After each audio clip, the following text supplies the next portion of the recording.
한국영상자료원에서 한국 영화를 다시 한번 보는 자리입니다. 우리는 고전 영화가 오늘의 영화가 되어 내일의 관객과 만나기를 바라면서 준비했습니다. 첫 번째 영화는 1958년 양준남 감독님이 연출한 종각입니다. 음성 해설을 듣기 전에 종각 영화를 처음부터 끝까지 먼저 보아주시기 바랍니다. 아마도 그래야만 오늘의 이야기를 함께 이야기를 나눌 수 있을 것 같습니다. 영화 종각은 1958년 8월 30일 서울국제극장에서 개봉하였습니다. 한국 영화사를 전문적으로 연구하지 않는 사람에게는 1958년 한국 영화가 낯설 것입니다. 그러므로 먼저 1958년 한국 영화의 풍경을 살펴보아야 할 것 같습니다. 1958년에는 아마도 한국 영화에 조금이라도 관심 있으신 분들이라면 귀에 익숙한 영화들이 등장했던 해이기도 합니다. 이 해의 가장 인상적인 영화라면 김소동 감독님의 돈을 이야기해야 할 것입니다. 한국 영화의 위대한 거장들 신상옥 감독님의 지옥화, 어느 여대생의 고백이 이 해에 개봉하였습니다. 김경 감독님은 초설을 찍었습니다. 유연목 감독님은 그대와 영원히, 그리고 인생 차압을 연출하셨습니다. 그 영화들만 있는 것은 아닙니다. 최훈 감독님의 느티나무 있는 언덕, 이강천 감독님의 아름다운 악녀 같은 영화들이 있었습니다. 그해 다작의 감독 김수용 감독님이 공초가로 데뷔하였습니다. 이만희 감독님, 임권택 감독님은 한국 영화 현장에 도착했지만 아직 그들의 첫 번째 영화를 찍지는 못했습니다. 조금만 더 시야를 넓혀보겠습니다. 1958년은 한국 전쟁이 휴전을 하고 5년 후이며 일제 식민지 강점하로부터 13년 후의 일입니다. 영화 종각을 보면서 우리와 결정적으로 다른, 지금 이 영화를 보고 있는 우리와 결정적으로 다른 두 가지를 생각해 보아야 할 것입니다. 영화 종각을 제작한 제작자, 감독, 스태프들, 그리고 배우들은 각자 다른 자리에서 각자의 경험으로 일제 식민지 시기에 태어났으며 해방 이후 한국 전쟁까지 그 사이의 좌우익 대립의 시기를 통과하였으며 한국 전쟁의 경험을 가지고 있습니다. 저는 이 이야기를 오늘 영화 종각을 이야기하면서 끊임없이 불러올 것입니다. 이 문제를 영화를 만든 쪽에서만 생각하는 데서 멈추면 안 될 것입니다. 영화 종각을 개봉 당시에 극장에서 본 관객들도 그 당시에는 영화를 극장 이외의 장소에서는 달리 볼 방법이 없었던 시기이기도 합니다. 말하자면 이 관객들도 동일한 경험을 가지고 있었습니다. 그래서 영화 종각을 보면서 줄거리를 따라가는 것은 어렵지 않지만 어쩌면 오늘의 관객들에게는 지나치게 쉽다면, 그러나 이 영화의 파토스를 따라가는 것은 종종 어리둥절한 순간이 있을 수 있습니다. 물론 제가 그 파토스를 모두 이해하는 것은 아닙니다. 저는 여기서 그 파토스에 다소 재미없는 표현이기는 하지만 바슐라르식으로 표현하면 인식론적 장애를 일으키는 부분들을 잡아내려고 더듬거려 볼 것이며 그 부분들을 역사화시키려고 애를 써볼 참입니다. 그래서 오늘 저의 목표는 우리가 한국 고전 영화를 본다라는 그 경험이 감상의 차원에서 머물지 않고 영화를 경유하여 역사를 이해하는 과정, 말하자면 그 과정으로 나아가는 단계가 되기를 바라며 노력해 볼 참입니다. 이해가 왜 중요한 질문이 되었는가? 해석이라는 것은 이해해서 시작하기 때문입니다. 이해는 낯선 것을 발견하는 데서 시작합니다. 그럼으로써 우리는 우리가 알고 있는 삶에서 우리에게 낯선 삶으로 옮겨갈 수 있으며 두 개의 삶을 연결시킬 때 거기서 역사의 해석을 시작할 수 있을 것이기 때문입니다.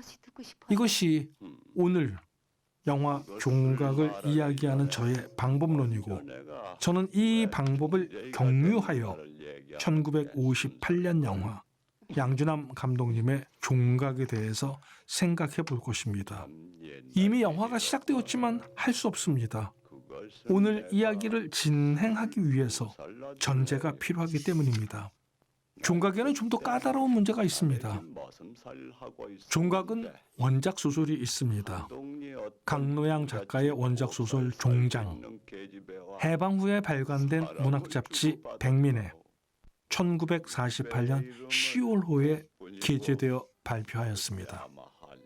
원작을 쓴 소설가 강노향은 일제 식민지 시기에 상하이에서 1930년부터 체류하면서 상하이로 이주한 한인들의 생활상을 배경으로 소설을 쓰기 시작했습니다.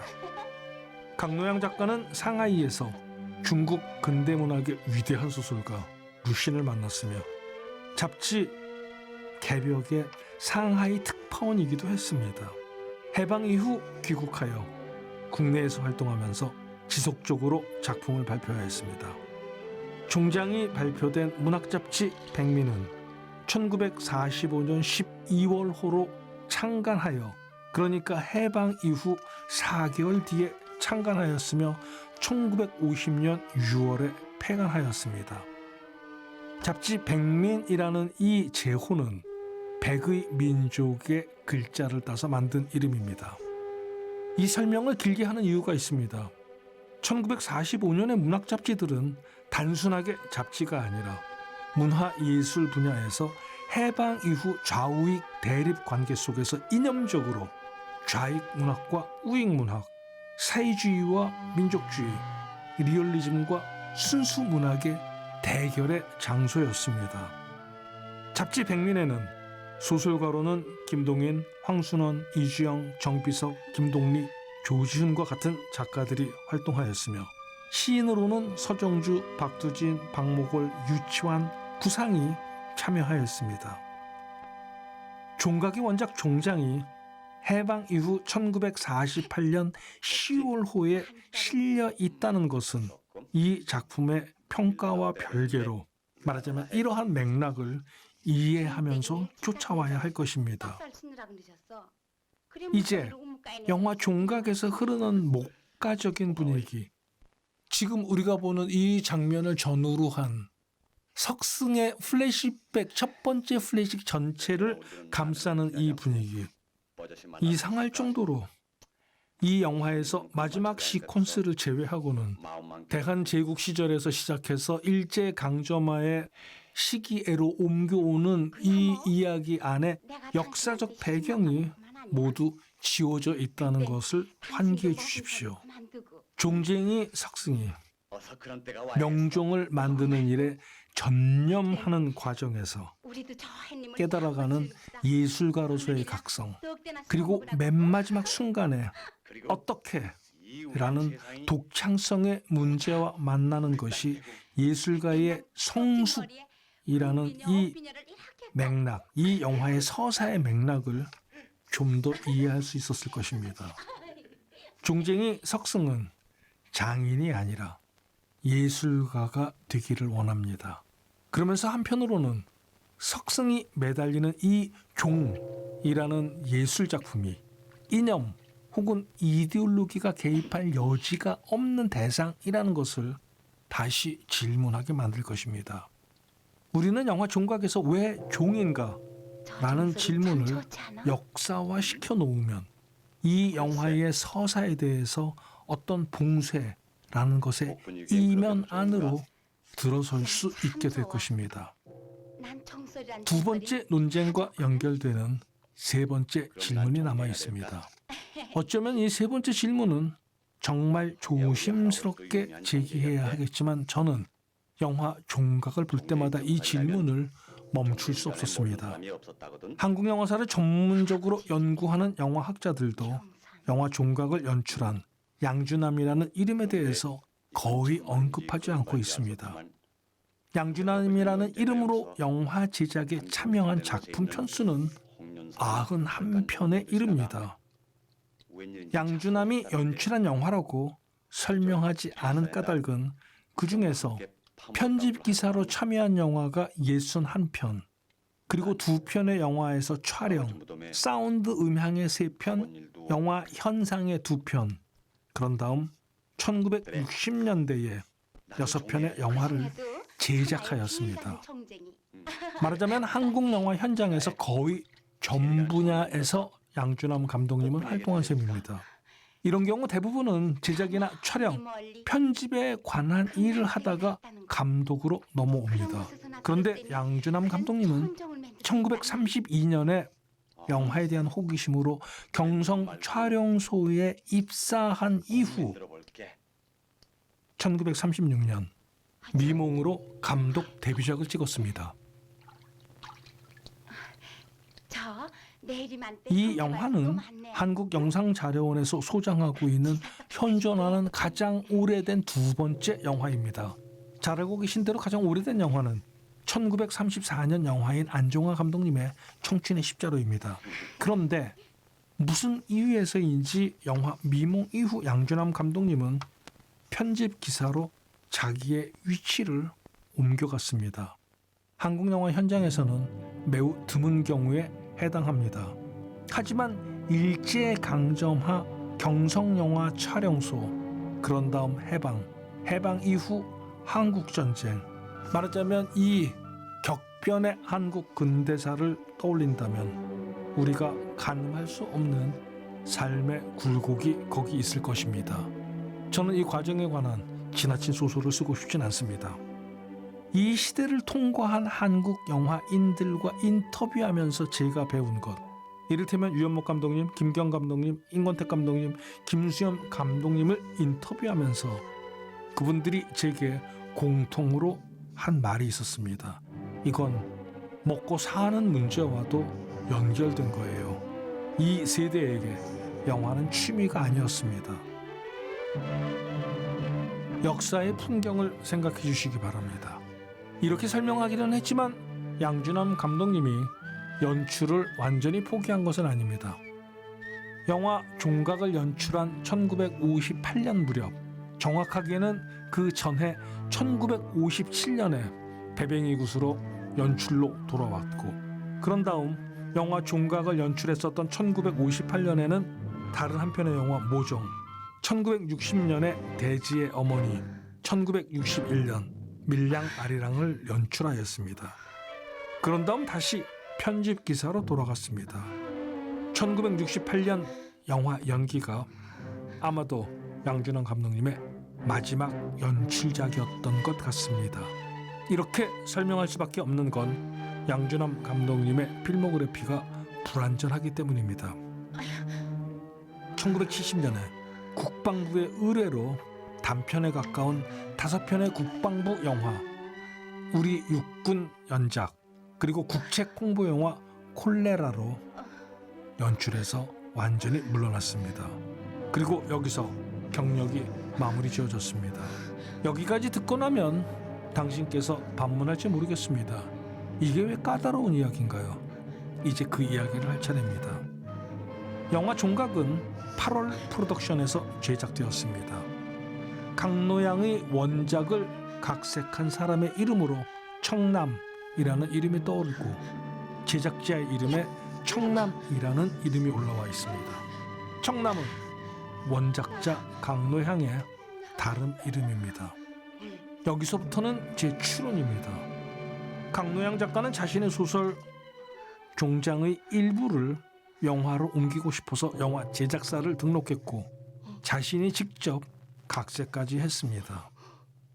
강노향 작가는 종각에서 소설로 만족하지 못하고 영화 스크린으로 보고 싶었던 어떤 것이 있었던 것 같습니다. 저는 강노양 작가와 양준환 감독이 어떻게 친분을 갖게 되었는지 알지 못합니다. 제작자 강노양은 양준환 감독을 선택했습니다. 그런 다음 영화 종각을 제작하면서 제작자 강노양, 원작자 강노양, 각색자 강노양, 그리고 양준환의 현장에서의 연출, 편집, 말하자면 이 둘의 관계가 서로 어느 수준의 관계에서 서로가 서로에게 개입했는지 객관적인 어떤 자료도 저는 갖고 있지 않습니다. 하지만 제작자 강노양, 원작자 강노양, 각색자 강노양이 전혀 어떤 개입도 없었을 것이라는 가정이 더 이상하다는 생각이 듭니다. 저는 지금 영화 종각이 문학적이라는 주장을 하려는 것이 아닙니다. 제 질문의 방점은 영화 종각의 서사 구조에 놓여 있습니다. 영화 종각은 오늘의 관점에서 바라보아도 매우 복잡한 플래시백 구조로 이루어져 있습니다. 진행이 친절하기는 하지만 다시 한번 말하지만 1958년의 영화 관객을 대상으로 오늘의 우리들이 보기에는 지나치게 친절하지만 이 플래시백 구조가 다층적으로 이루어져 있음을 살펴보아야 할 것입니다. 이때 영화 종각의 연출은 양준남이 했지만 원작 소설을 각색한 사람이 강노양 작가라는 것을 환기시키고 싶습니다. 영화 종각의 구조, 플래시백의 진행은 강노양 작가의 구성입니다. 영화 종각에는 모두 4번의 플래시백이 나옵니다. 이미 우리가 보았던 첫 번째 플래시백, 그리고 지금 2번째 플래시백이 시작하고 있습니다. 3번의 플래시백이 석승의 플래시백이고, 그런 다음 마지막 4번째 플래시백이 영실의 플래시백입니다. 이 4번의 플래시백은 서사 내부적으로 연대기적으로 진행되고 있기 때문에 영화 종각은 플래시백이 없는 구조여도 아무 문제가 되지 않는 서사입니다. 그렇다면 왜 플래시백으로 진행되는가? 이 4번의 플래시백이 모두 성격이 전혀 다르다는 것을 놓치면 안 될 것입니다. 그래서 영화 종각은 한 편의 영화 안에 마치 다시 4편의 영화가 있는 것처럼 진행됩니다. 플래시백은 단순하게 과거 시제가 아닙니다. 2가지 사실을 먼저 생각해 주십시오. 플래시백을 하는 순간 관점이 고정되는 것입니다. 그것이 누구의 플래시백이냐라는 질문이 따라오기 때문입니다. 물론 영화사에서 바로 이 문제 때문에 필립 누아르 장르는 false 플래시백이라는 트릭을 만들어내기도 했습니다만, 그러나 여기서는 영화 문법의 일반 규칙을 따라가면서 설명하도록 하겠습니다. 2번째 지적이 훨씬 중요하게 될 겁니다. 그렇게 됨으로써 플래시백은 서사의 주인이 있는 것입니다. 즉, 플래시백을 하는 사람의 주관적인 기억의 문제라는 것입니다. 영화 종각은 석승의 4번의 플래시백과 영실의 플래시백으로 이루어진 서사 구성입니다. 우리는 영화가 시작하자마자 석승과 영실은 모르고 있지만 2 사람이 헤어진 아버지와 딸 사이라는 것을 금방 알아봅니다. 하지만 영화 종각은 마지막까지, 영화가 끝날 때까지 2 사람 사이가 아버지와 딸이라는 것을 이 2 사람은, 석승과 영실은 알지 못하고 그 둘이 서로 충분히 감지하고 있음에도 불구하고 그냥 그렇게 끝납니다. 하나의 지적을 더 해야 될 겁니다. 영화 종각에서 플래시백은 목소리의 형상화라는 겁니다. 석승은 영실에게 자기가 살아온 세월을 이야기합니다. 이때 석승의 목소리가 형상화되는 장소는 어디인가? 말할 것도 없이 영실의 머릿속의 스크린에서입니다. 그러므로 우리가 보는 것은 앞에 3번의 석승의 목소리로 진행되는 플래시백의 장면들은 영실의 머릿속의 스크린일 것입니다. 그런데 이 목소리의 스크린이 서로 교환되지 않습니다. 4번째 플래시백, 마지막 플래시백에서 영실의 플래시백이 진행됩니다. 그런데 이 4번째 플래시백에서 영실이 자기 이야기를 하는 것은 마음속에서입니다. 목소리가 아닙니다. 석승은 이미 잠들었고 영실은 석승의 다리를 주무르면서 자신의 마음속에서 자기 이야기를 시작합니다. 그러므로 네 번째 스크린은 영실의 마음속의 스크린입니다. 무슨 일이 벌어지는가? 우리는 플래시백을 경유해서 내내 영실의 스크린을 바라보게 되는 겁니다. 그렇게 됨으로써 영화 종각은 석승을 주인공으로 한 아버지와 딸 이야기처럼 보이지만, 그러나 영화에서 재현된 것은 영실의 주관적인 스크린의 세계인 것입니다. 이 차이를 선명하게 보여주는 것은 어떤 순간인가? 영실의 플래시백에서 세계는 무자비하고 가혹하며 현실의 법칙이 계속 개입하여 영실의 삶을 피폐하게 만듭니다.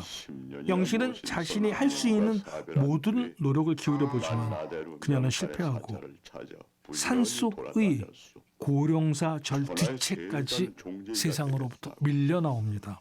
그런데 영실이 석승의 이야기를 들으면서 석승의 목소리를 형상화시킨 영실의 스크린 속에서의 세계는 목가적이고 이상적이며 종종 낙원처럼 보일 때가 있습니다.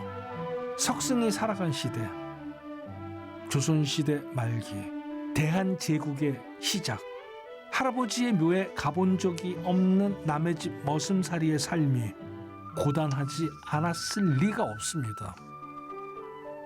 석승이 살아간 시대는 우리가 알고 있는 조선시대 말기, 서구 제국주의 열강의 침략과 그 과정에서 무너진 조선의 그 무너진 국가의 체계, 이 틈을 타서 벌어진 약탈과 권세의 폭력, 이로 인한 백성들의 고단함, 아마도 이 시기에는 그렇게 불렀어야 될 텐데 민초들의 기아와 재난에 가까운 환경, 그 속에서 살았을 것입니다. 그리고 그것을 강노향 작가와 양준환 감독은 자신들의 부모의 부모로부터 이미 들은 이야기였을 것입니다.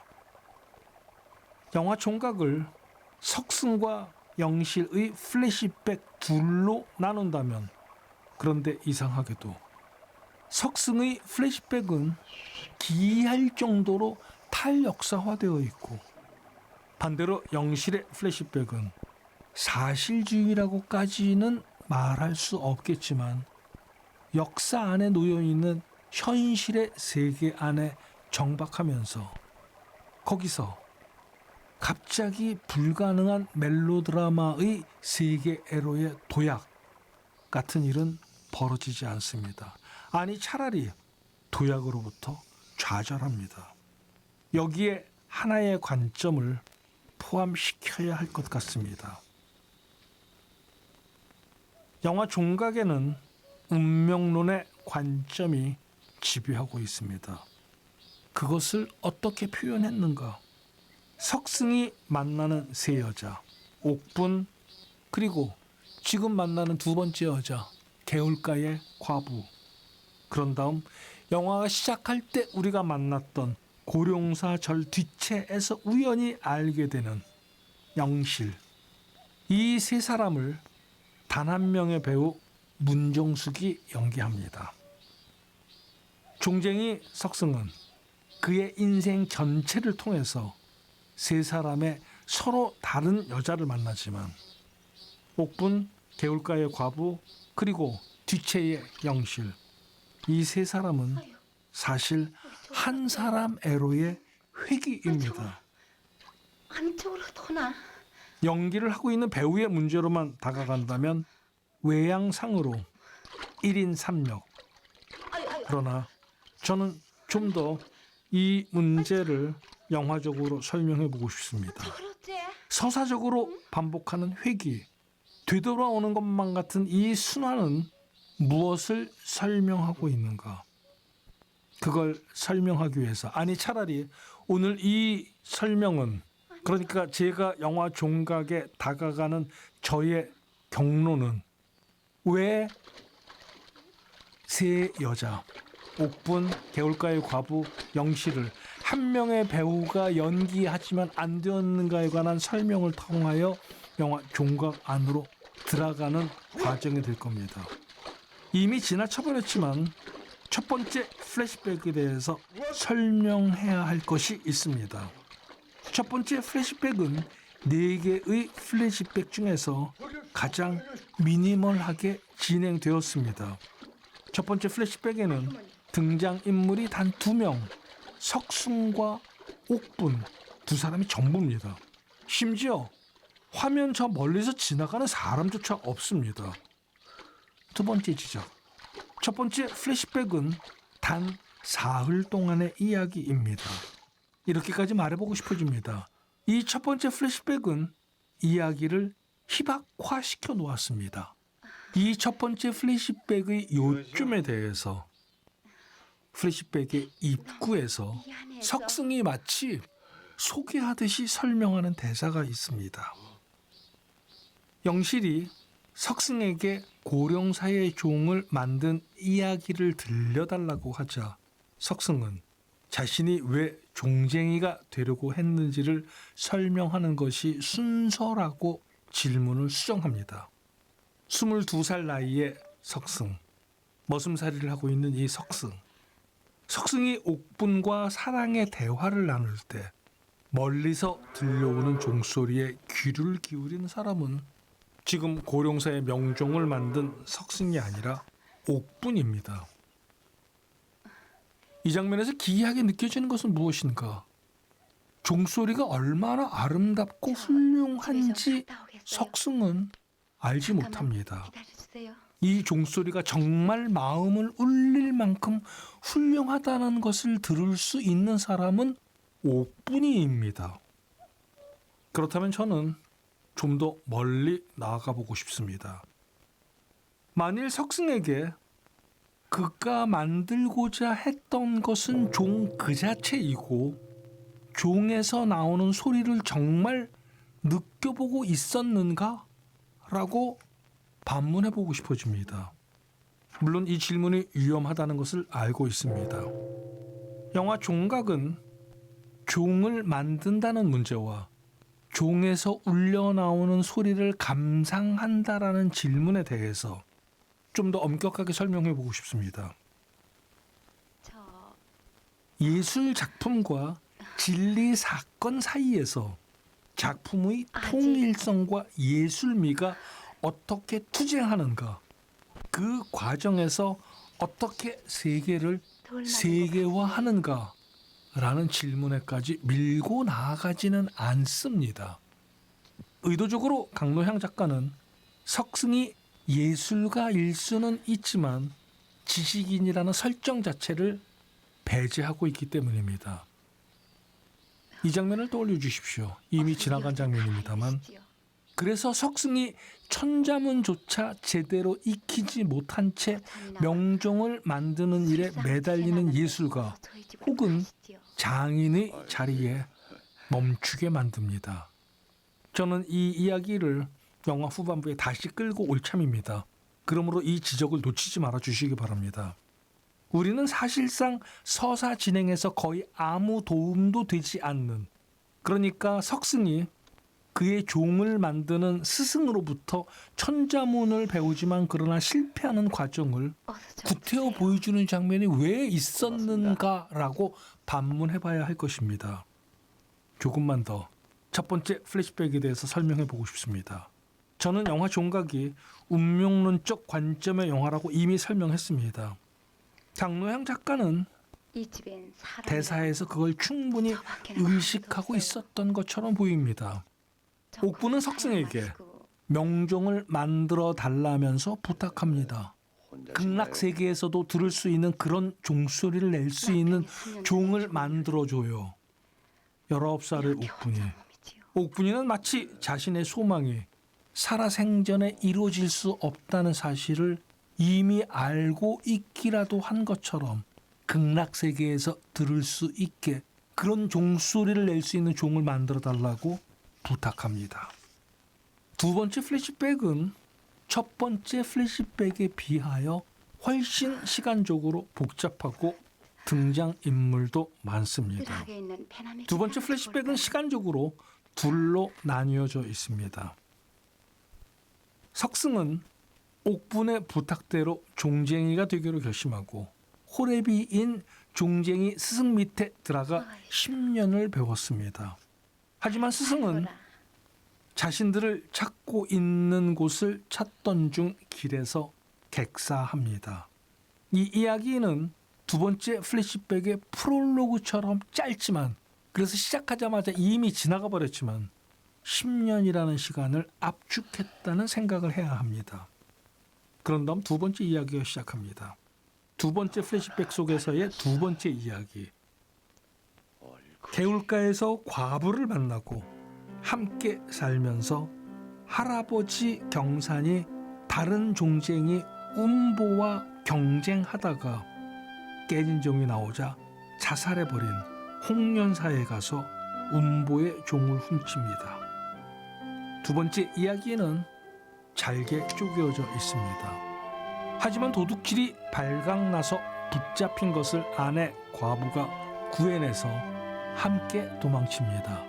그런 다음 지리산 산골짜기에 머무릅니다. 그리고 그 산골짜기로부터 100리 떨어져 있는 곳에서 종 만드는 일에 전념합니다. 100리 바깥 마을로부터, 아내가 머무는 곳으로부터 아내가 딸을 낳았다는 전가를 전하기 위하여 동네 사람이 찾아옵니다. 그래서 돌아왔지만 아내는 세상을 떠났습니다. 딸아이를 맡겨놓고 종을 만드는 일에 전념하지만 섬진강변 인가에 맡겨놓았던 그 딸아이가 3년 만에 돌아와 봤더니 홍수의 동네가 다 떠내려가 그 딸아이를 찾지 못했다는 이야기를 들려줍니다. 그리고 이거 하나 고용사 찾아보세요. 종을 완성합니다. 이 두 번째 이야기가 영실이 처음 했었던 질문, 고령사의 종은 어떻게 만들어지게 되었나요에 대한 먼저 하세요. 답변입니다. 말하자면 영화에 처음으로 다시 돌아온 셈이죠. 첫 번째 플래시백을 통과해간 다음 두 번째 플래시백의 긴 이야기 끝에 사실상 영화의 맨 처음으로 돌아온 겁니다. 이때 영실이 의도한 것은 아니지만 이 질문에 대한 답변은 우리 어머니는 어떤 분이셨나요에 대한 답변이 됩니다. 그래도 세월은 꿈같이 다시 한번 환기하겠습니다. 지금 이야기를 석승이 들려주고 있지만, 종쟁이 석승이 들려주고 있지만 스크린에서 벌어지는 것은 영실의 머릿속입니다. 종종 영화 종각에서 지금 우리가 보고 있는 이 장면들에서의 풍경의 쇼트들처럼 거의 추인실주의에 가까운 풍경의 인서트들이 등장하는 것은 이 플래시백의 장면들이 현실 속의 과거의 재연이 아니라 말 그대로 머릿속에서 벌어지는 가상의 세계라는 것을 보여주는 것이기도 합니다. 영실의 스크린에서 어머니는 어떻게 작동하는가? 물론 여기까지 오면 정신분석의 서사를 여기에 덮어 씌우고 싶은 상상을 참기 힘들어집니다. 어떤 상상? 엘렉트라 컴플렉스. 그래서 첫 번째 플래시백에서 영실이 옥분의 자리에 갔다면 우리는 문정숙 배우가 지금 1인 3역을 하고 있기 때문에 이것이 과도한 상상이라고 멈추고 싶지 않습니다. 두 번째 플래시백에서 영실은 좀 더 적극적으로 개울가의 과부의 자리, 석승의 아내의 자리에 가고 싶어하는 1인 3역으로도 읽을 가능성을 열어놓고 있습니다. 저는 이상할 정도로 영화 종각에서 석승과 옥분, 석승과 개울가의 과부 사이에서의 장면에서 에로틱한 순간이 삭제되어 버린 것을 매번 의심스럽게 쳐다보았습니다. 이것이 단지 연출 스타일 혹은 연출에서의 엄격한 자제 혹은 점잖은 거리의 유지인지, 아니면 여기에 어쩌면 순식간에 드러날지도 모르는 근친상간의 상상력에 앞질러 금기에 대한 방어선을 세워놓은 것인지에 대해서는 판단하기 어렵다고 생각합니다. 영화 종각이 1958년의 영화라는 걸 다시 한번 생각해 주시기 바랍니다. 너무 멀리 가지는 않을 것입니다. 석승은 개울가에서 과부를 만났습니다.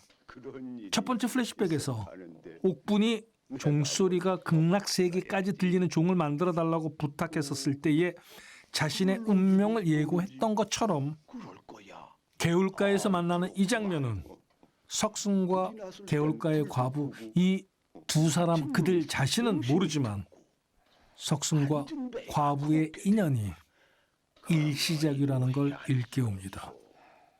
강물은 멈추지 않고 계속 흘러갈 것입니다.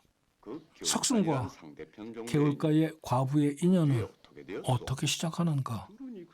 강물에 떠내려가는 속옷을 건지러 석승이 헤엄쳐갑니다. 다시 한번 말하겠습니다. 떠내려가는 것을 멈추기 위해 애써서 다가가 그것을 멈춥니다. 하지만 결국은 다시 떠내려갈 것입니다. 저는 영화 종각이 운명론적 관점으로 진행되는 서사라고 이미 말했습니다. 옥분과 개울가의 과부는 전혀 다른 사람이지만 종쟁이 석승에게 두 사람은 같은 사람입니다. 그리고 이 이야기를 듣고 있는 영실에게 개울가의 과부는 어머니이지만 자기 자신이기도 합니다. 이제 우리는 좀 더 용기를 내서 말할 수 있을 것입니다. 종의 용도가 절에서 시간을 알리며 한편으로 불교에서 범종이라 하여 부처님의 깨달음의 목소리를 전하는 데에만 사용하는 것은 아닙니다.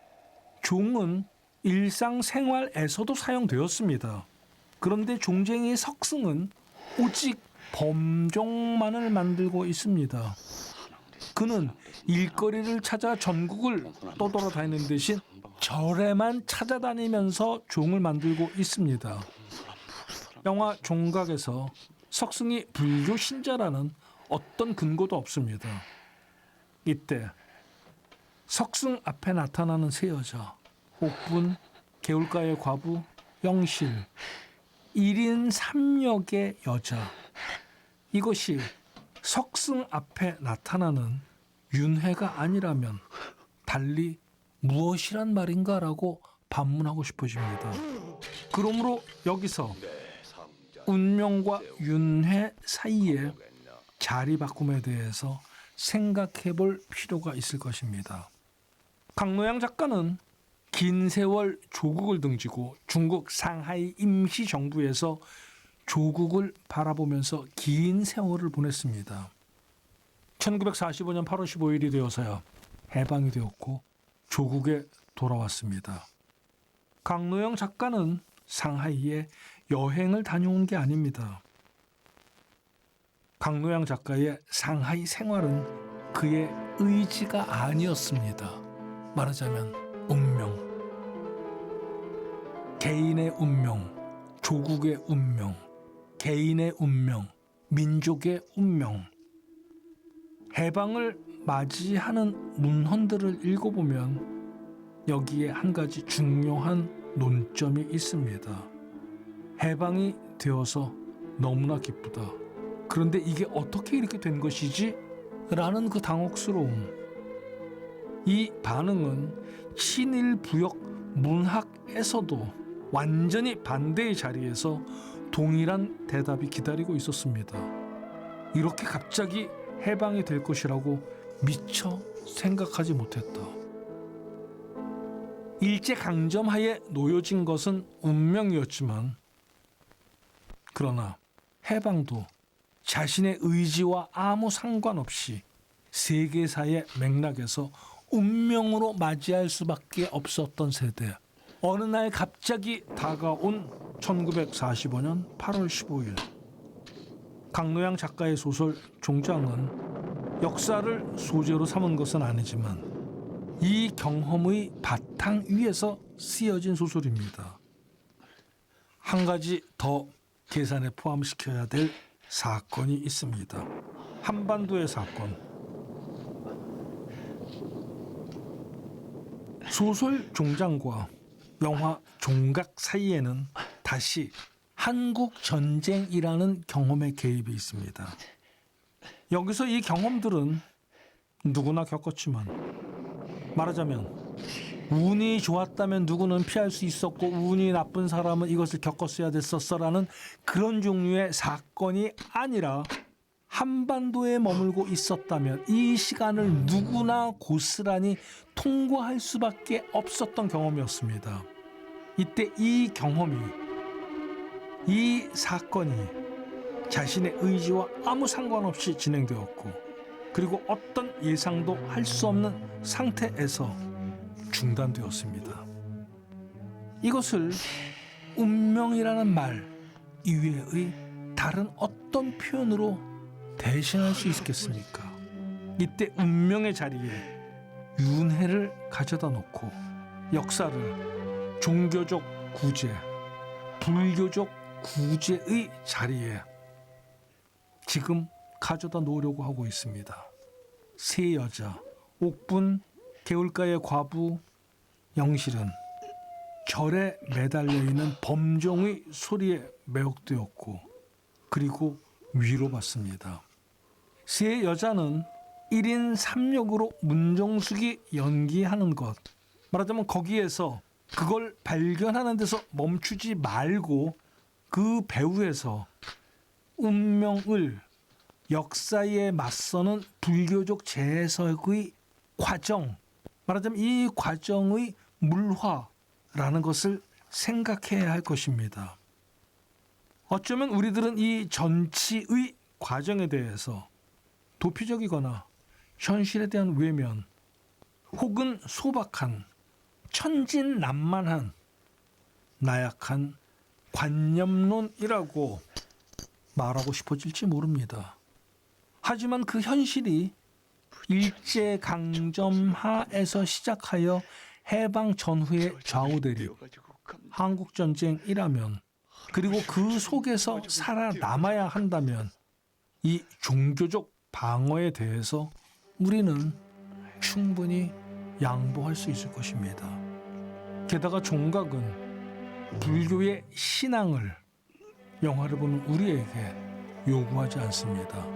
다만 세상을 견뎌내기 위해서 실현의 불교적 개념화를 통하여 그 안에서 운명을 넘어설 수 있는 의무의 수락, 그 의무가 예술과 연관지어져 있고 그 의무를 수행하는 과정을 통해 거듭나려고 애쓰는 인간의 노력을 지금 영화 종각은 고귀하게 생각하고 있습니다. 저는 이것을 거의 같은 시기에 만들어낸 두 해 뒤에 만들어진 현실을 마주보는 리얼리즘으로 대면하는 유현목 감독님의 오발탄이나 실내극처럼 진행하면서 이제부터 시작될 근대 가족의 붕괴를 얘기하는 김경 감독님의 하녀보다 덜 소중하다고 생각하지 않습니다.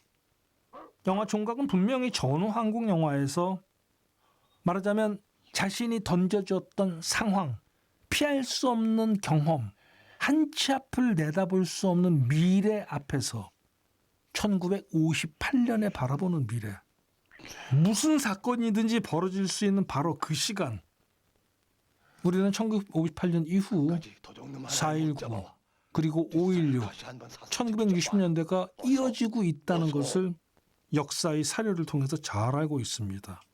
말하자면 그런 것들의 미래가 불길하게 기다리고 있었던 바로 그 1958년, 그때 할 수 있었던 하나의 선택이었다는 걸 생각해 볼 필요가 있습니다. 영화 종각에서 가장 행복한 시간은 석승이 과부를 개울가에서 만난 다음 그녀의 집에 초대되어 대접을 받으면서 손을 잡기까지의 시퀀스일 것입니다. 그 장면이 지나쳐 오기는 했습니다만 그러나 과부의 집에 왔었을 때의 장면을 떠올려 주십시오. 이상할 정도로 과부의 집에 처음 왔었을 때의 그 밤 장면들, 이 장면들은 이상할 정도로 현실적이라고까지는 말하지 못하겠지만 비현실적입니다. 처음에는 과부의 집이 지나칠 정도로 생활 공간의 빈곤을 보여주고 있어서 영화 미술의 결핍이라고 받아들였습니다. 이상해지는 것은 과부가 배를 따러 집 앞의 마당에 나갔을 때입니다. 이때 이 집 앞에는 배나무와 그 아래 작은 샘이 있고 거기 맑은 물이 흘러내려가는 풍경이 보여질 때 마치 과부의 집을 영화 종각은 선경, 그러니까 신선들, 선녀들이 살고 있는 풍경처럼 만들어 놓고 있습니다. 이때 우리는 어쩔 수 없이 옥분의 말이 떠오릅니다. 극락세계까지 종소리가 들릴 수 있는 종을 만들어주세요. 마치 과부는 종을 만드는 일이 10년이나 지체되고 있는 석승에게 극락세계에 불러낸 다음 옥분을 다시 떠올리게 만들고 옥분의 그 부탁을 떠올리게 만들고 옥분의 그 목소리를 떠올리게 만들면서 종을 만드는 일에 몰두하라고 한편으로는 명령하고 다른 한편으로는 기회를 주기 위해 다시 나타난 것처럼 보입니다. 물론 여기서 옥분과 과부로 1인 2역으로 연기하고 있는 단 한 사람, 말하자면 이 1인 2역이라는 문제를 환기하는 것을 새삼 설명할 필요는 없을 것입니다. 석승에 관한 복잡한 문제가 기다리고 있습니다. 석승은 옥분에게 자신의 할아버지가 종쟁이 경산이라고 말했습니다. 두 가지 문제를 생각해 보고 싶습니다. 이런 경우 기술 장인들은 조선시대 봉건제에서 도제 수업의 방식으로 전수되거나 가업으로 이어져 내려왔습니다. 그런데 종쟁이 석승은 할아버지 경산으로부터 집안으로부터 아무것도 전수받지 못했습니다. 두 번째 질문은 첫 번째 질문으로부터 이어져 나온 것입니다. 종쟁이 석승은 자신의 할아버지 이름을 꺼내들지만 자신의 부모, 자신의 아버지에 대해서 단 한마디도 하지 않습니다. 그래서 종쟁이 경산의 손자 석승이 어떤 경로로 머슴이 되었는지 끝내 알 수가 없습니다. 석승의 플래시백과 영실의 플래시백의 공통점은 자신의 부모, 자신의 아버지의 아버지를 찾아가는 이야기입니다. 그런 맥락에서 석승의 두 번째 플래시백은 아버지의 아버지를 찾아가는 이야기입니다. 이때 왜 아버지를 괄호치고 아버지의 아버지로 건너갔는가에 관한 가장 간단한 해결은 경산을 석승의 아버지로 설정하는 것입니다. 그렇게 설정해도 서사의 관점에서만 이야기한다면 진행에 어떤 문제도 벌어지지 않습니다. 그러면 둘 사이의 차이는 무엇인가? 다시 한번 영화 종각의 시간적 무대, 마지막 순간에야 잠깐 모습을 드러내는 역사의 연대기로 되돌아가야 할 것입니다. 영화 종각에서 현재는 언제인가? 1958년 영화 종각 속의 현재는 일제강점합니다.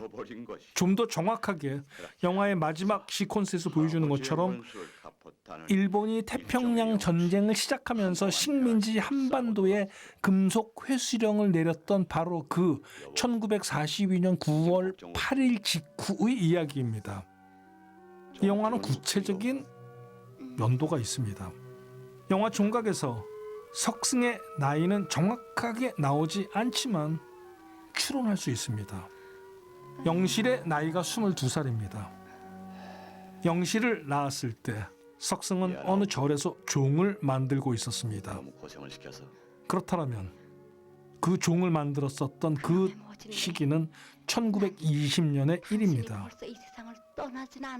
종을 만들던 그 시기에 1920년 이 시기는 개울가에서 만난 과부와 함께 이진사로부터 도망쳐서 지리산 산골짜기에 머물게 된 그 시기. 그러니까 홍련사에서 운보의 종을 훔쳐 묻어버린 다음 반년 후의 일이라는 이야기를 들었습니다.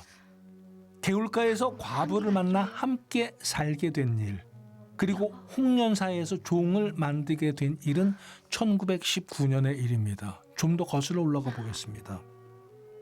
석승에게 1919년에 무슨 일이 있었는가? 석승은 호라비의 종장이 스승을 만나 10년을 떠돌며 배웠다고 얘기했습니다. 스승이 세상을 떠났고 개울가에서 과부를 만났습니다.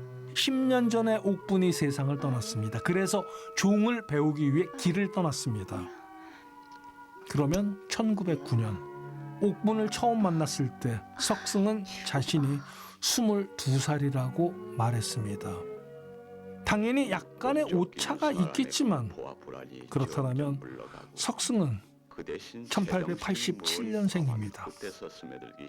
석승의 플래시백에서 고요하게 보이는 이 시대가 얼마나 격변기였는지를 잠시 생각해 봅시다.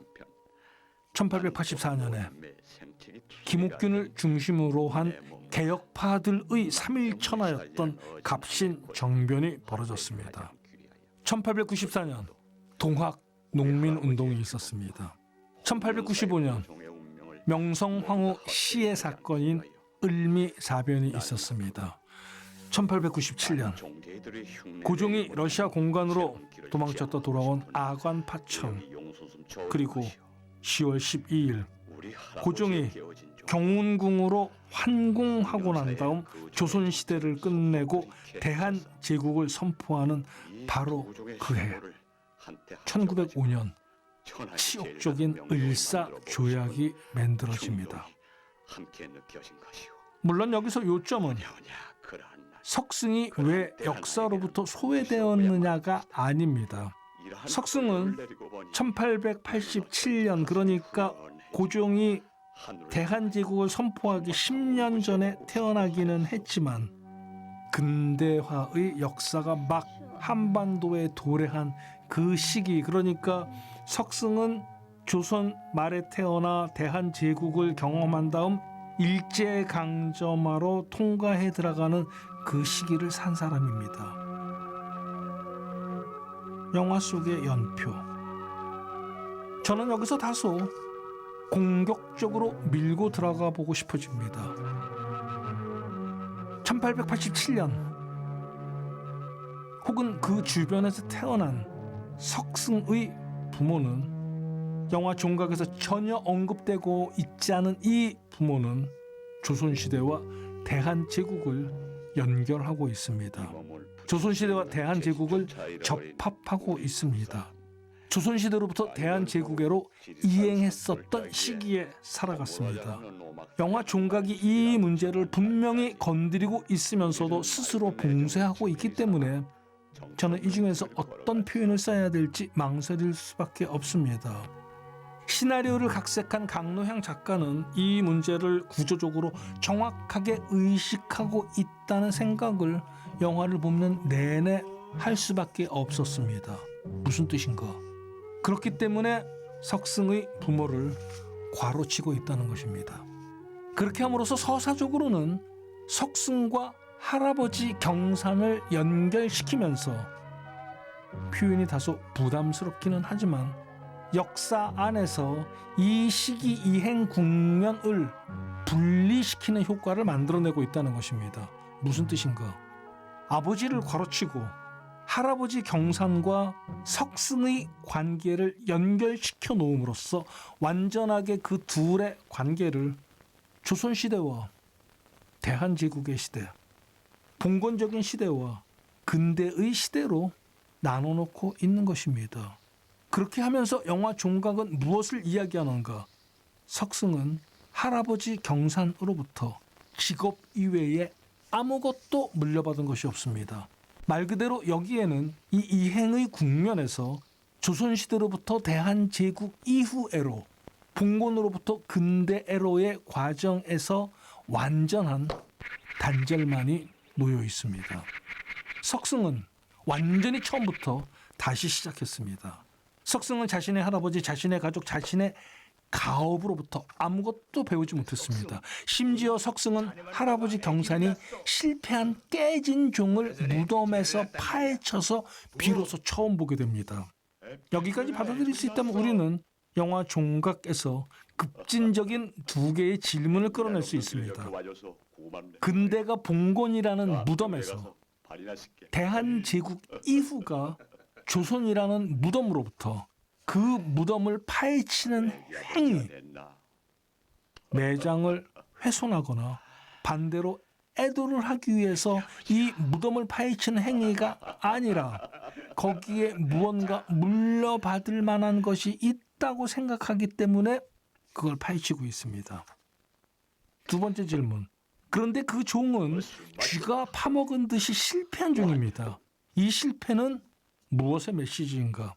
이때 이 두 번째 질문을 지나치게 협소하게 만들거나 할아버지 경산의 실패 혹은 석승의 집안, 가문의 실패라거나 혹은 반대로 과도하게 일반화시키는 것, 조선시대의 실패, 봉건의 실패, 말하자면 이 둘 모두를 경계하면서, 왜냐하면 경산의 경쟁자 운보는 성공했기 때문입니다. 게다가 운보의 종은 홍련사에 매달려서 맑은 종소리를 내면서 사람들의 마음을 움직이고 기적을 행하고 있기 때문입니다. 자, 요점은 무엇인가? 석승은 할아버지 무덤에서 파헤친 실패인 경산의 종과 홍련사에 매달린 운보의 종을 훔쳐서 하나로 만듭니다. 이때 석승은 그 자신이 미처 알지 못하면서 어떤 행위를 수행하고 있는가? 실패를 파헤치고 성공을 훔쳐서 그 둘을 하나로 만듭니다. 이건 변증법적 행위가 아닙니다. 석승은 두 번째 종을 만들 기회가 있었음에도 불구하고 그 둘을 하나로 합치는 데서 멈춥니다. 이때 이 행위는 근대가 봉건의 유산을 파헤치고 도굴하고 훔치고 도둑질하고, 그런데 도굴하고 도둑질하고 이 둘은 결국 동일한 행위입니다. 그래서 그 유산을 마치 자신의 것인 양 전유하고 있습니다. 강노양 작가는 이게 한반도의 근대화라고 생각합니다. 이 질문이 올바르게 던져져야만 영실의 플래시백으로 들어설 수 있을 것입니다. 제 생각에 영실의 플래시백은 석승의 플래시백에 대한 대답입니다. 이것이 질문이라는 걸 이해하지 않는다면 영실의 플래시백은 단순하게 연대기적 다음 순서에 지나지 않는 것이며, 영실과 석승의 플래시백은 서로 분리되고 그런 다음 그저 연대기적인 연결에 지나지 않게 될 겁니다. 여기까지의 이야기를 받아들일 수 있다면 저는 영화 종각에서 이제 영화 종각의 가장 논쟁적인 플래시백, 영실의 플래시백 안으로 들어갈 준비가 되어 있다고 생각할 것입니다. 석승의 플래시백을 우리가 충분히 검토해내야만, 그것을 역사화시켜내야만, 말하자면 영화에서 탈역사화시켜 놓은 것을 다시 역사의 맥락 안으로 데려다 놓아야만 우리는 이 탈역사화된 석승의 플래시백에 대해 역사적인 대답을 하고 있는 영실의 플래시백으로 질문과 대답처럼 서로 연결 지어 놓을 수 있을 것이기 때문입니다. 살았으면 영실의 플래시백은 서사적으로만 다가가면 석승의 플래시백에 대한 응답은 아닙니다. 그렇게 문제가 단순하지 않습니다. 이미 지적한 것처럼 석승의 플래시백이 얘기해 주세요. 영실에게 하는 이야기의 목소리를 통해서 진행된 것이라면 영실의 플래시백은 영실 자신이 영실에게 하는 내면의 목소리입니다. 그러므로 석승은 영실의 과거에 대해서 아무것도 알지 못합니다. 우리는 영실의 목소리, 내면의 목소리를 경유하여 영실의 머릿속의 스크린을 통해 그녀의 과거를 볼 수 있지만 그녀가 태어나서 지금 이 고룡사 절간 뒤채에 오기까지의 이야기를 보았지만 그러나 석승은 알지 못합니다. 영실의 플래시백이 끝난 다음 석승은 일본 제국주의 식민지 정책에 의해 금속 강제 회수령으로 종을 떼어갈 것이 두려워 차라리 자신이 종을 떼어 도망치려다 언덕에서 굴러떨어져 세상을 떠납니다. 석승은 영원히 영실의 과거에 대해서 알 수 있는 기회를 놓칩니다. 이것을 전제로 하고 영실의 플래시백을 따라가야 할 것입니다. 다시 한번 거슬러 올라가 보겠습니다. 먼저 옥분, 개울가의 과부, 영실 사이의 공통점과 차이를 지적해야 할 것입니다. 옥분과 개울가의 과부, 영실 세 명 모두 플래시백의 중심의 순간에 이 세 사람은 산에 머무는 장면이 있습니다. 옥분은 석승과 내내 산에서 만난 다음 그런 다음 옥분은 산에서 세상을 떠납니다. 우리는 옥분이 산에서 내려간 장면을 단 한순간도 본 적이 없습니다. 개울가의 과부는 이진사 댁으로부터 석승을 구한 다음 한밤중의 산속으로 도망치고 그리고 산속에서 새벽을 맞이하기 전에 석승에게 자신이 태기가 있다는 것 같다는 고백을 합니다. 석승의 플래시백, 석승의 이야기, 영실이 들은 이야기. 영실은 서울에 올라왔다가 악덕포주의 꼬임에 넘어가 광산이 있는 산속에 팔려가 3년을 보낸 다음 경준의 도움으로 도망칩니다. 공통점들, 산이라는 공통점. 이때 차이는 무엇인가? 석승의 플래시백 속에서 옥분의 산은 행복한 산입니다. 이 목가적인 분위기, 개울가의 과부와 함께 도망쳤었던 산은 이진사 집으로부터 도망친 산은 안전한 피신을 약속하는 산입니다. 그래서 자신의 태기를 고백하는 산이 되었을 것입니다. 그런데 영실의 플래시백에서 영실의 산은 폭력의 산이며 감금의 산이며 비극의 산입니다. 좀 더 중요한 지적이 있습니다.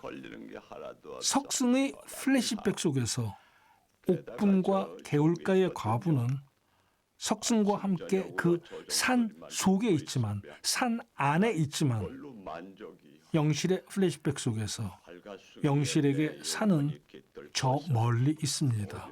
물론 영실은 산속 광산촌에 팔려갑니다. 그러나 산속 광산촌 그 속에 있는 영실을 본 적이 없습니다. 이 차이는 무엇을 설명하는가? 저는 장황하게 이 플래시백, 영화 종각 안에서의 플래시백의 성격에 대해서 설명했습니다. 석승의 플래시백은 석승의 목소리를 경유하여 영실의 머릿속에서 그려지는 씬입니다. 하지만 영실의 플래시백은 영실 자신의 경험의 씬입니다. 바깥에선 그런 소문이 돌고 있어요. 상상의 씬, 경험의 스크린. 그러므로 석승의 플래시백에서 사는 영실이 가고 싶은 그 자리입니다. 옥분의 자리, 사랑받는 자리, 말하자면 사랑받는 자리가 있는 그 산, 개울가의 과부, 그 과부와 함께 도망쳤었던 그 자리, 함께 피신할 수 있는 자리, 그 자리가 있는 산. 영실이 간절하게 바라는 산. 그러나 영실의 플래시백에서의 산은 돌아가고 싶지 않은 산, 도망치고 싶은 산, 떠올리고 싶지 않은 산입니다. 그러므로 영실의 플래시백에서 산이 영실과 일정한 거리를 유지하고 있는 것은 당연한 일입니다. 플래시백 안에서의 무대, 아저씨, 미장센에 대한 이해를 바탕으로 이제 영실의 플래시백, 석승의 플래시백 둘 사이의 관계를 좀 더 설명해 보고 싶습니다. 영화 종각의 플래시백에서 기이한 점은 석승의 플래시백과 영실의 플래시백이 단 한 쇼트도 겹치지 않는다는 것입니다. 어쩌면 당신께서 무심코 건너왔을지도 모릅니다. 종쟁이 석승의 플래시백에서 아내의 출산 소식을 알리기 위해 동네 사람이 백리길을 찾아왔고 석승은 딸을 보기 위해 집으로 돌아갑니다. 그런데 기이하게도 석승이 집에 도착했었을 때 이미 아내는 세상을 떠났습니다. 그런데 이 세상을 떠난 아내와 석승 사이에 마지막 고별을 하는 장면이 없습니다. 더 이상한 점, 아내는 딸을 낳았습니다. 딸은 틀림없이 그 빈집에서 하여튼 누군가가 맡아 기르면서 기다리고 있었을 것입니다. 그런데 집으로 돌아온 석승과 그리고 지금 이 죽은 아내가 갓 낳은 딸 영실, 말하자면 영실로 추정되는 바로 그 딸과 상봉하는 장면이 없습니다. 우리가 볼 수 있는 것은 다만 아내의 시신을 기독교 교인들이 장지까지 운구하는 장면, 그게 전부입니다. 말하자면 석승과 석승의 할아버지 경산을 완전히 분리시켜 놓은 것처럼 석승과 영실을 영화 종각은 다시 한번 완전히 분리시킵니다.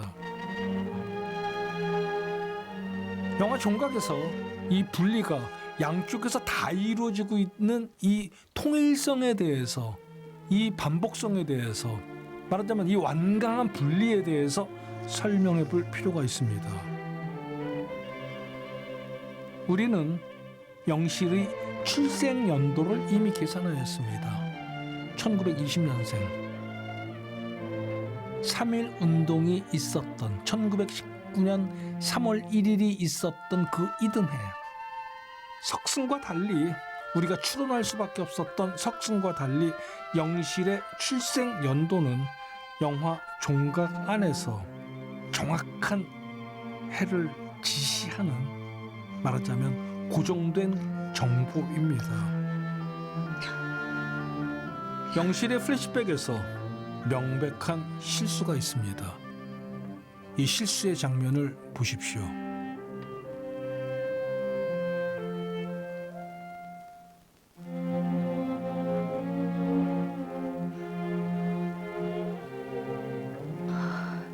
서울. 여러분들 이 대사가 이상하지 않습니까? 방금 전에 개울가에 조약돌을 만들어 놓고 그녀만의 샘물터를 바라보다가 문득 깨달은 것처럼 말했습니다. 서울. 1920년에 태어난 영실은 광산촌에서 3년을 보내고 22살이 되었습니다. 그렇다면 지금 고령사 뒷채에 머물고 있는 이 영실이 고향을 떠났었을 때에는 19살 혹은 18살이었을 것입니다. 1939년 혹은 1938년, 그때 서울의 이름은 경성이었습니다. 강노향 작가도 양준항 감독도 너무나 잘 알고 있었을 터인데 왜 이런 실수를 저질렀는지는 그저 의아할 따름입니다. 제 이야기의 요점은 실수의 지적이 아닙니다. 저걸 봐. 석승의 삶의 여정. 저기서는 1887년에 태어난 이 석승이 그 10년 뒤 1897년 대한제국과 함께 시작한 다음 일제 식민지 강점하를 통과하고 있다면 영실의 삶은 1920년 일제 식민지 강점하와 함께 시작되었습니다. 영화 종각은 이미 설명한 것처럼 1942년에 끝납니다. 그러므로 영실은 주권 국가로서의 조선, 대한제국, 대한민국을 경험해 본 적이 없습니다. 영화 종각 안에서 영실은 그런 시간을 통과해 본 적이 없습니다. 영실은 식민지 강점하에서 태어나 식민지 아래 살아가고 있습니다. 요점은 무엇인가? 영화 종각은 석승과 영실을 완전히 분리시킨 다음 우리는 이미 이 계산법에 대해서 석승과 석승의 할아버지의 분리에 대해서 설명하였습니다.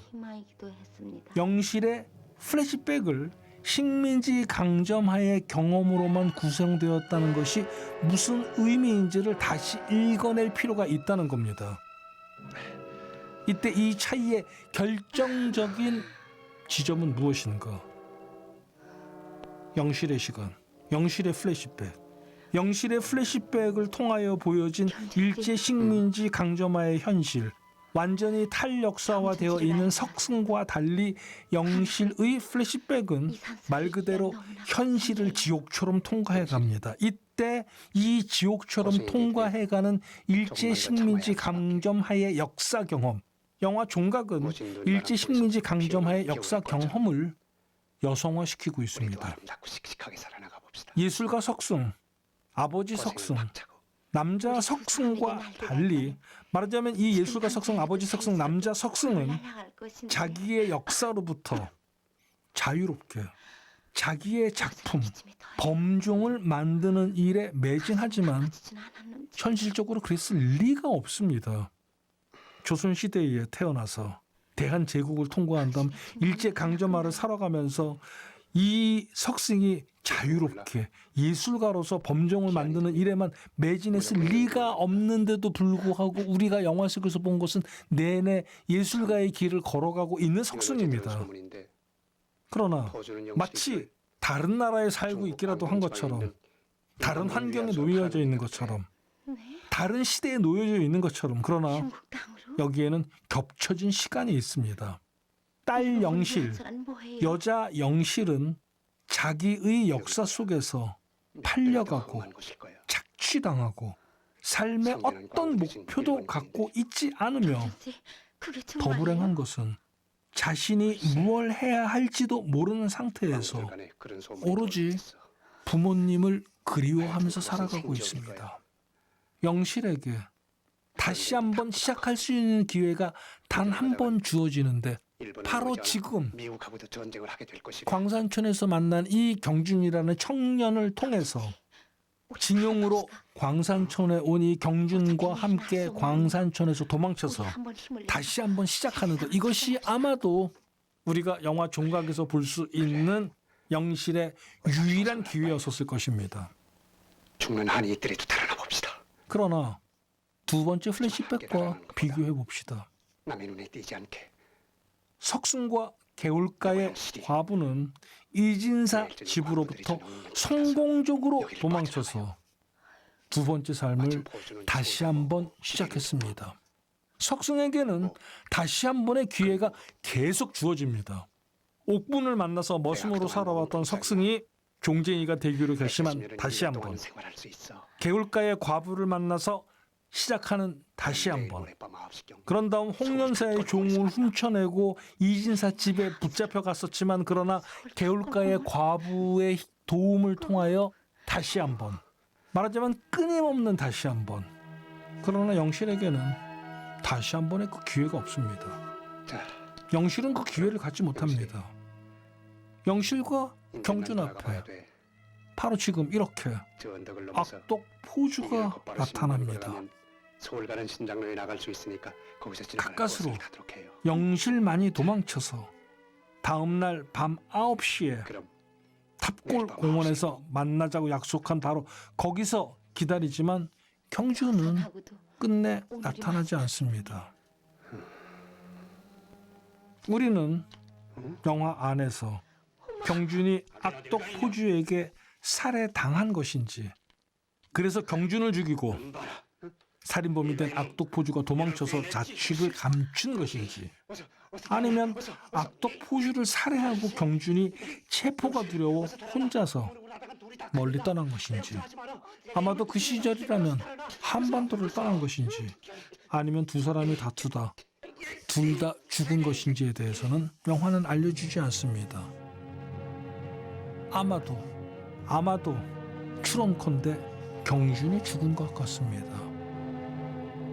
그래서 다음 날, 모레도, 그 다음 날도 밤 9시에 탑골공원에서 기다리고 있는 영실에게 저 멀리 원각사지 10층 석탑이 경준이 되기라도 한 것처럼, 거기 경준의 영혼이 머물기라도 한 것처럼 영혼이 부르는 듯한 목소리로, 경준의 목소리로 영실이 가련한 영실이에게 사람은 도착하지 않고 목소리만 도착합니다.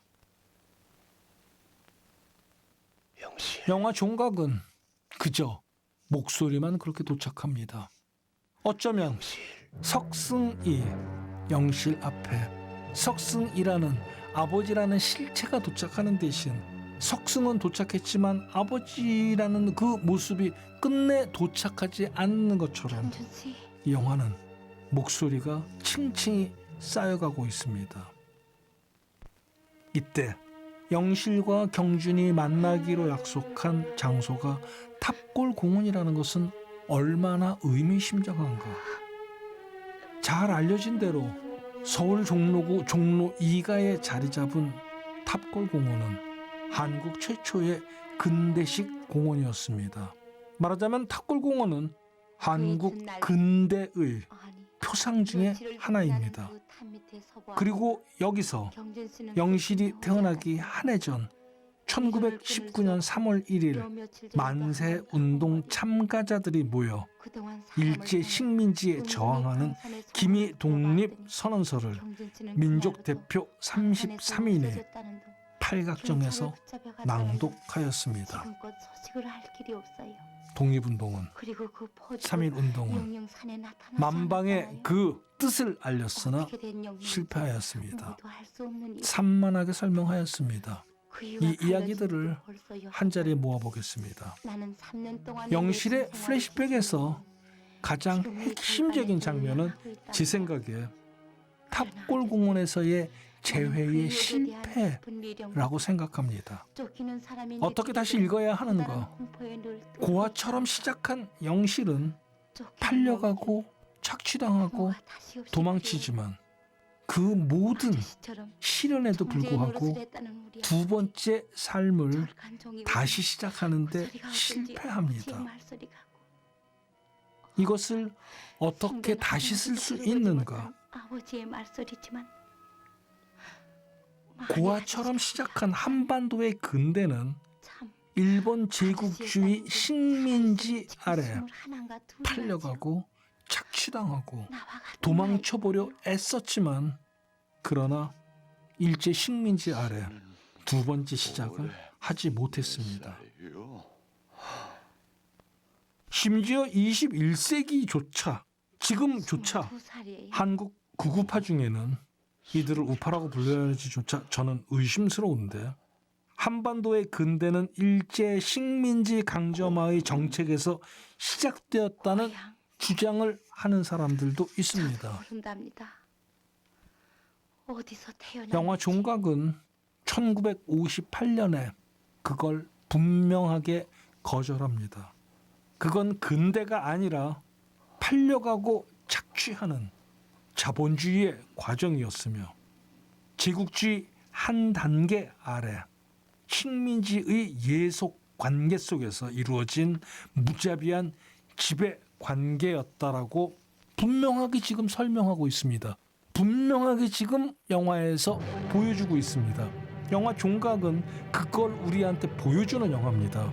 그리고 서로 다른 플래시백의 전개 속에서 그 근대가 일제 식민지를 통과하는 그 근대가 어떻게 상처받고 팔려가고 착취당하는 과정을 통과하여 어떤 식으로 분리되는 과정과 만나야 했었는지를 설명하는 영화이기도 합니다. 이때 이 식민지 자본주의가 착취하는 역사 단계로 영실의 육체를 대상으로 여성으로 상주관시켜서 성적인 착취 관계로 영화 종각은 표현하고 있습니다. 이때 이 성적인 착취는 단순하게 노동력의 착취를 넘어서서 육체의 완전한 지배, 그리고 육체 너머에 영혼의 파괴까지 이르는 지배를 보여주고 있습니다.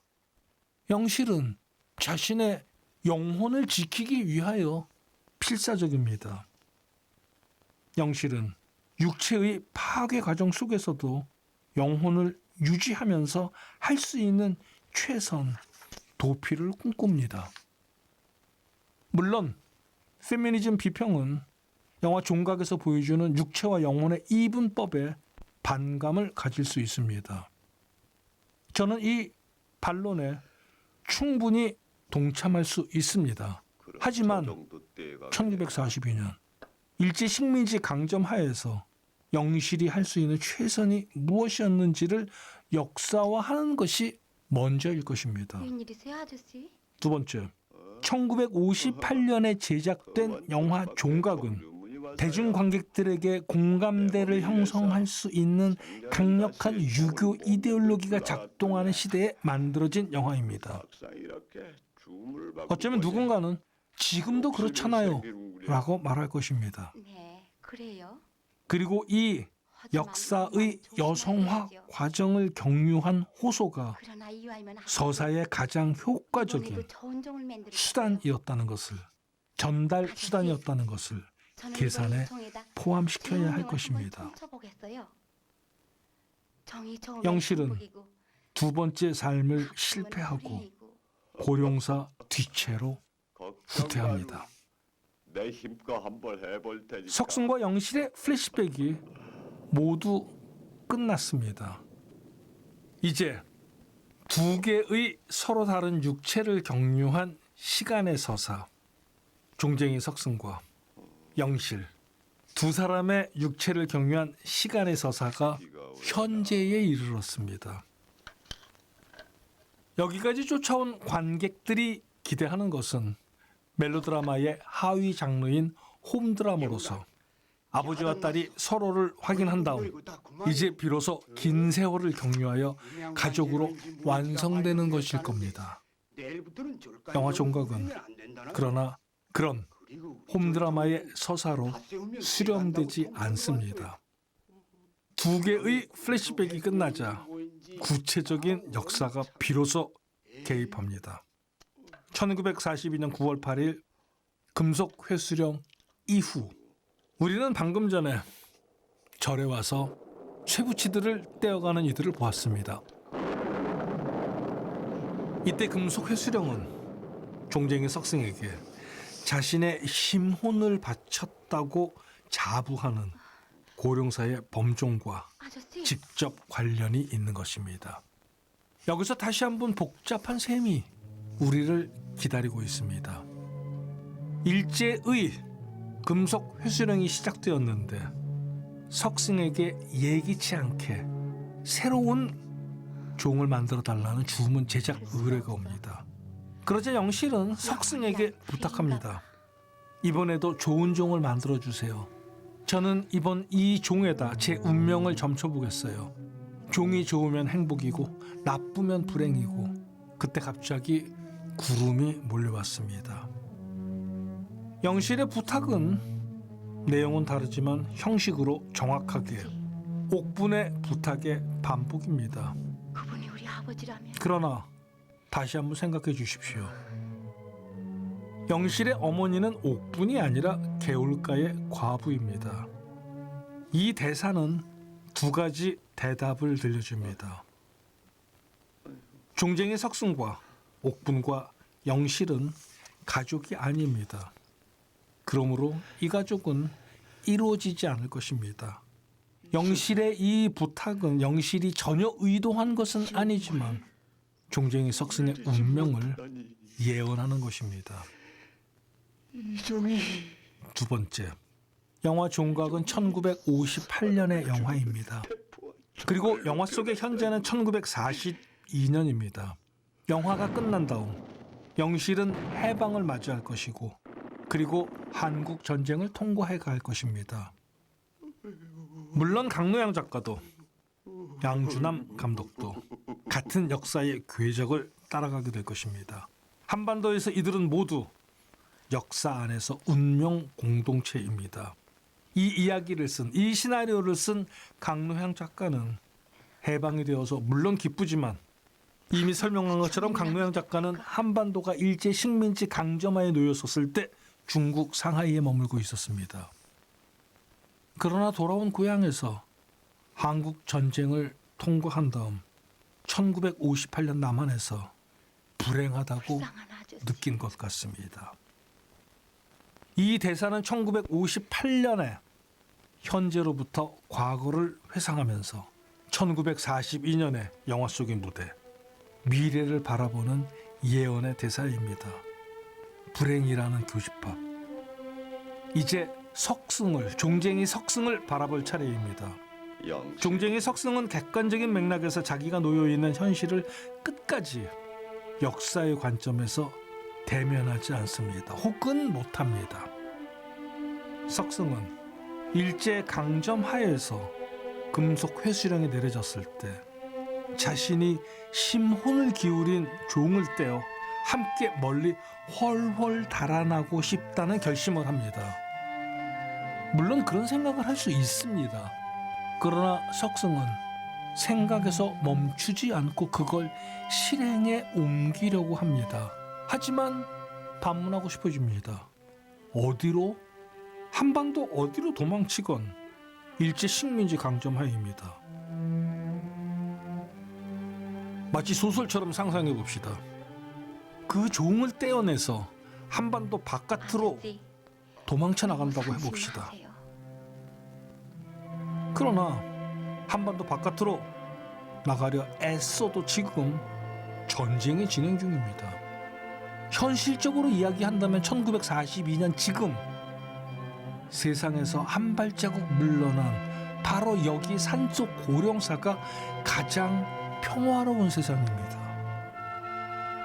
종쟁이 석승은 자신이 여기서 역사를, 현실을, 전쟁을 피하고 있다는 생각을 하지 못합니다. 이것을 이제까지 영화 종각을 이뤄낸 우리의 관점으로 다시 쓴다면 어떻게 읽을 수 있을 것인가? 여성화한 서사 안의 역사, 역사로서의 일제 강점화, 딸의 자리에서 전개되는 서사로서의 역사, 영실의 관점으로 펼쳐지는 서사로서의 역사 앞에서 아버지 석승은, 남성 석승은 끝내 자기 앞에 놓여있는 서사 안의 역사를 바라보지 못합니다. 여기에는 역사 앞에서, 현실 앞에서, 일제 강점하의 시대 앞에서 자기의 역할에 대해서 완전히 무능한 아버지, 무책임한 남자에 대한 탄식이 놓여 있습니다. 누군가는 이것을 비판, 더 나아가 조롱으로 읽어낼지 모르겠습니다. 그러나 영화 종각은 거기까지 밀고 나가는 것 같지는 않습니다. 영화 종각을 감싸 안는 파토스는 탄식입니다. 물론 석승에게, 종쟁이 석승에게 최소의 현실 감각은 남아 있습니다. 그래서 자신이 만든 종 앞에서 아름답게 영혼을 울리는 이 종으로부터 대포소리, 총소리를 듣습니다. 저는 여기서 질문을 좀 더 급진적으로 만들고 싶습니다. 영화 종각에서 홍련사에 걸려 있던 운보의 종, 그리고 지금 고령사에 걸려 있는 석승의 종, 이 명종들은 그 아름다운 소리로 사람들의 마음을 일깨우고 있는데, 영실이 전해주는 말에 따르면, 영실이 종쟁이 석승에게 들려주는 말에 따르면, 절 바깥에서 떠도는 소문에 따르면 저 소리를 들으면 귀머거리가 낮고 벙어리가 말을 하게 되고 참 부부싸움도 안 하게 된다지요 라고 말을 하는 이 종. 이종과 함께 하늘 끝까지라도. 그러므로 같은 질문을 일제 식민지 강점하를 향해서, 전쟁을 향해서 해보고 싶어집니다. 저 아름다운 소리로 왜 식민지 지배를 포기하게 만들고 전쟁을 멈추게 만들 수는 없나요? 저는 이 질문이 무의미하다고 생각하지 않습니다. 반대로 이 질문을 통해서 우리가 해볼 수 있는 질문이 있습니다. 왜 그것이 불가능한 것인가요? 영화 종각에는 봉건으로부터 근대애로, 조선으로부터 대한제국애로, 이 둘 사이에서 유산의 전승의 실패, 차라리 유산 전승의 단절이라는 역사 해석의 관점이 있습니다. 이때 강노향 작가는, 양준남 감독은, 영화 종각은 이 이행의 과정에 좋은 것의 상실, 혹은 좋은 것을 들을 수 있는 능력의 상실, 혹은 훼손의 상태, 말하자면 거기에 우리가 던져졌다고 생각합니다. 여기에는 조선시대로부터 시작해서 대한제국, 일제식민지 강점화, 그리고 1945년 해방 직후, 그런 다음 1950년 6월 25일 한국 전쟁을 통과해가는 한반도의 역사 속에서 살아가는 이 민족에게 어떤 정신적인 능력의 상실, 예술적인 감각의 쇠퇴, 종교적인 감흥의 실패로 다소 과격하게 표현하자면 몰락하고 있는 것이라는 결론, 여기에 이끌리고 있습니다. 그러므로 영화 종각의 마지막 시퀀스에 담겨 있는 것은 말 그대로 실망의 관점입니다. 종쟁이 석승은 국리 끝에 일어나서 결론처럼 종각으로 달려가 종을 떼어내려고 애씁니다. 이때 종쟁이 석승의 행위는 정말 종을 떼어내서 달아나려는 도피의 행위라기보다는 종과 함께 자신의 삶에 대해서 포기하는 자살의 몸짓이라고 설명해야 할 것입니다. 정신 차리세요. 석승이 배운 것은 없지만 그러나 바보가 아닙니다. 우리는 그의 삶을 보았습니다. 그는 스스로 깨우쳐간 사람입니다. 그리고 예술가가 된 사람입니다. 석승은 지금 자기 몸 하나 가누기도 힘들 만큼 병들고 나이든 자신이 저 무거운 쇠종을 짊어지고 멀리 달아날 수 있었을 것이라고는 아마 그 자신도 믿지 않았을 겁니다. 이때 종쟁이 석승의 이 무능력한 몸짓, 무의미한 몸짓, 이 몸짓이 영실의 앞에서 펼쳐지고 있다는 것이 핵심입니다. 무슨 뜻인가? 아버지의 무능력한 몸짓, 봉건의 무능력한 몸짓, 근대 앞에서의 무의미한 몸짓. 이때 아버지와 딸, 봉건과 근대 사이의 거리는 끝내 좁혀지지 않습니다. 아니, 차라리 이렇게까지 말해보고 싶어집니다.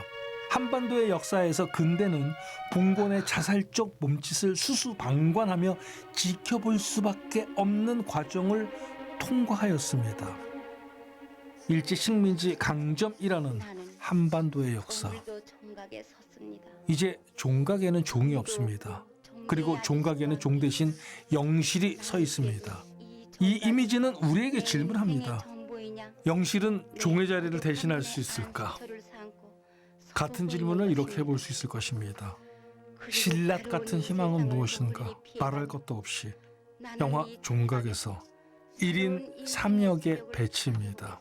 그래서 옥분 개울가의 과부 영희를 그렇게 신라같이 연결하고 있습니다. 그러므로 영화 종각은 1958년에 아버지의 서사와 결별하고 남성 중심주의 역사 해석과 결별하고 딸의 자리에서 여성 중심주의의 미래에 대한 비전을 기다리고 있습니다. 2022년 지금 우리는 1958년 강노향 작가 양준환 감독의 영화 종각을 다시 만났습니다. 어떤 대답을 갖고 계십니까? 어떤 질문을 준비하고 있습니까? 그렇게 끊임없이 고전은 우리 앞에 내일의 영화로 다가올 것입니다. 저는 여기가 다시 한번 시작하는 순간이라고 생각합니다. 정성일입니다. 감사합니다.